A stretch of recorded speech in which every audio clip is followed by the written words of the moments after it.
Mercredi 10 janvier 2023, plusieurs dizaines de responsables de ressources humaines, de responsables de formation ou encore de dirigeants d'entreprises basés dans la capitale sont réunis par le Fonds malgache pour la formation professionnelle ou le FMFP.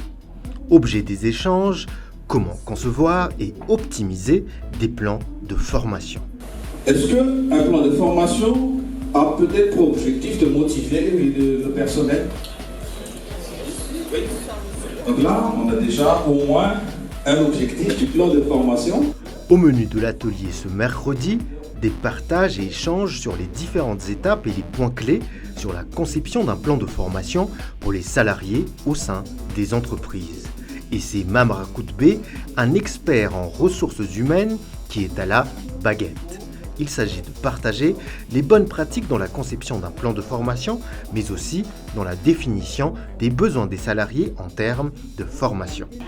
En fait, il faut quand même cette technique pour identifier les besoins, que ce soit auprès des collaborateurs, que ce soit auprès des hiérarchies. Il faut utiliser les outils RH. On a parlé de référentiel de compétences, on a parlé d'évaluation professionnelle.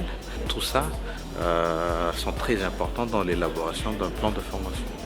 Au-delà de l'aspect formation, l'atelier a aussi pour but d'insuffler la culture de la formation professionnelle aux entreprises malgaches. Bien que beaucoup de sociétés disposent déjà de plans de formation et de structures de formation en leur sein, beaucoup hésitent encore à sauter le pas.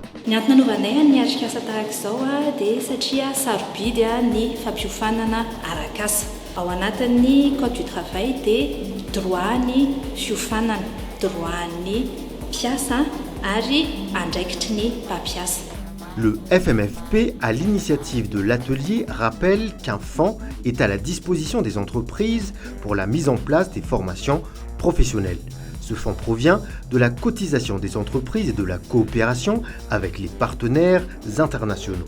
Ny andraikitry ny FMFP dia manampy an'ireo orinasa ireo mamatsy vola izay plan de formation an'izy ireo izay afaka misitraka an'ireo ny orinasa rehetrarehetra zany izay mandolatsakemboka aty amin'ny FMFP.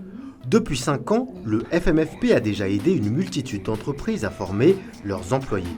Près de 3000 projets de formation ont été financés, ce qui a permis de former près de 150 000 salariés. Les ateliers organisés par le FMFP ont aussi permis aux entreprises de rectifier et d'améliorer la conception de leurs plans de formation. Ils ont aussi permis d'en inciter d'autres à les mettre en place.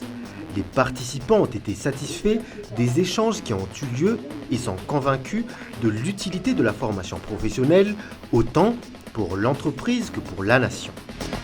Le collaborateur, il va évoluer en termes de compétences. Qui dit qu'il évolue en termes de compétences, ça va apporter en fait un gain pour l'entreprise parce que l'entreprise aussi évolue en même temps que le collaborateur. Nafinaritra be le izy interactif tsara avec tous les intervenants. Pour le cas de Telma manokana, on est en train de finaliser le plan de formation anay amizao.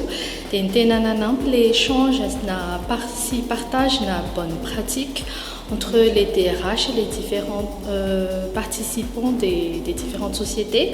Je trouve que c'était très bénéfique pour nous. Armis tips et finaliser, optimiser le plan de formation 2024 en Telma. Le FMFP va poursuivre l'organisation de ce type d'atelier dans les autres villes du pays dans les prochaines semaines.